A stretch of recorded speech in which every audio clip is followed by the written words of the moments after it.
Welcome to World History, Chapter 2, Section 1.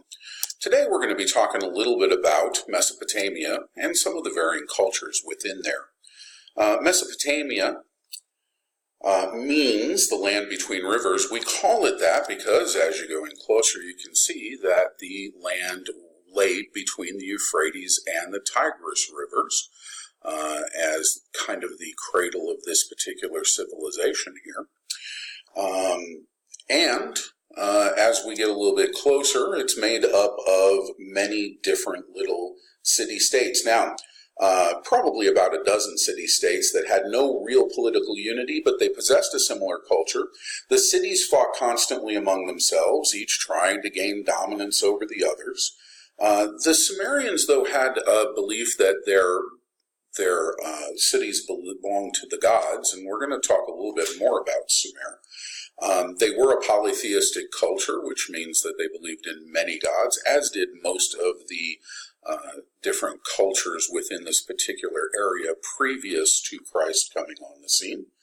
And so let's talk a little bit about why we know so much about Sumeria, and it's because of cuneiform. Cuneiform is a method of transcribing information, written language basically, and so we have found many varying different types of cuneiform over the years, but basically this is how we know so much information because we have a lot of these tablets. Let's look at how this has changed over time. Here the sun, you can see, starts really kind of as a pictograph, looks like a sun, and then it eventually moves into something that is more a symbol and something that represents the sun but really isn't looking like the sun like a pictograph would. And that's basically how cuneiform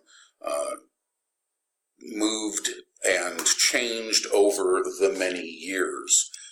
This is an example of cuneiform in its final form where it's been put into clay but now is turned into stone, and you can see that that obviously lasts for quite a while, which is how we have all this information. We can tell things about this Sumerian culture.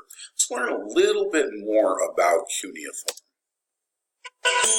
My grandfather says that in the old days nobody knew how to write. Writing started when my ancestors needed a way to keep records on what had happened from year to year, like how much grain each farmer had grown, and how much different people got as their shares, and how many sheep and cattle they had, how many animals died, and how many were born, and how much of everything was given to the gods. We started out by drawing little pictures that represented words. Like this picture, it represented a star. Well, over time, people started writing faster, and the picture of the star changed to this, and eventually this. Now, our writing looks more like symbols than pictures. We combine the symbols to make words and names. See, here's how you write Udu's name. Udu is my pet sheep, by the way. Our style of writing is called cuneiform. That means wedge-shaped. All the symbols are made up of little wedge marks. That's because we use a tool called a stylus to write. We cut them from reeds that grow along the river. We'll never run out of those. We write on clay tablets. There's plenty of clay around, too. All we have to do is pat some clay into a pancake, then cut a stylus, press the end of the stylus into the wet clay, and start writing. When we're finished, we put the tablet in the sun to dry and harden. Then the tablets last forever. Well, almost. Writing helped make our civilization powerful. Because we could keep records, we could make plans for the future. That's what my dad does. He works for the king. His job is to tell the farmers which fields to plant and which crops to grow and how much. So we're always sure that we'll have enough food for all of our people. And enough for the gods, too. So as you can see, farming was a major occupation in Sumerian culture. They did build an elaborate network of canals and dikes to provide irrigation for their crops. Now, although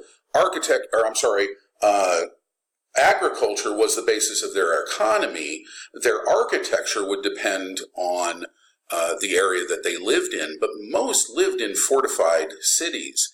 And the center would be the ziggurat. And as you can see here, the ziggurat is a temple tower, and they're outstanding examples of Sumerian architecture. You can see here some common themes, the staircase that would get to the upper levels, and this entire upper level is missing, as are all the upper levels of the structures that we do have in example now.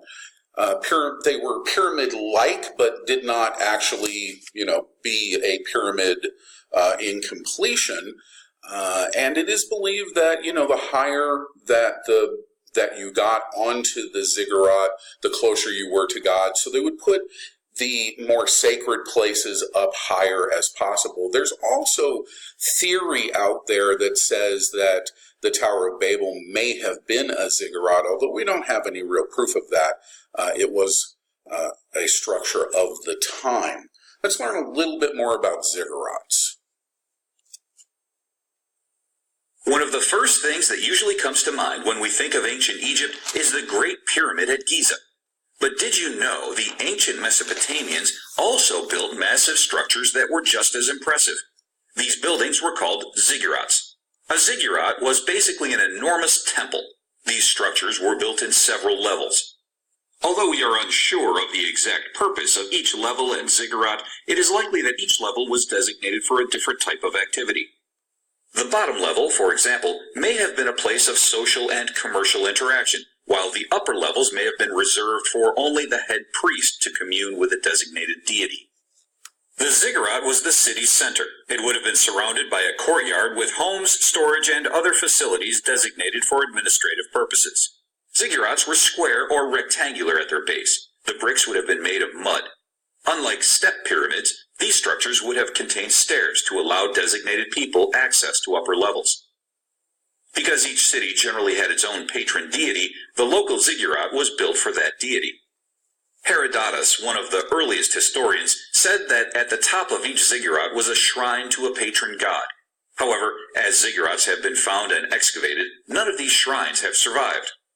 The remains of the buildings indicate the structures were very tall, although none found have been as tall as the Great Pyramid in Egypt. Some ancient religious texts indicate a massive structure in Babylon, the capital city of the ancient city-state Babylonia in Mesopotamia, was built to be over 300 feet high. This may refer to a ziggurat. However, the stories portray the structure as round rather than square. Ziggurats were built in many regions of Mesopotamia, beginning in the later part of the 4000s BC. So let's talk a little bit about Sumerian contributions. See, by 2000 BC, the Sumerian civilization basically disappeared. However, aspects of its culture continued in later civilizations. For example, the Amorites, Hittites, Assyrians, and Persians used cuneiform. Roman architects adopted Sumerian building techniques such as the arch. Even today, we use Sumerian inventions like the wheel, the division of a circle into 360 degrees, the division of hours and minutes into 60 units. All of those, come from the Sumerian culture. Personally, I think the arch is more important because without the arch, we wouldn't have this. At any rate, here's where I found most of this information, and if you'd like to follow up a little bit more, there's more information out there for you. I hope you enjoyed our presentation today on Mesopotamia and the Sumerian culture, and we will see you again when we will get into a little bit more. Thank you so much for joining me.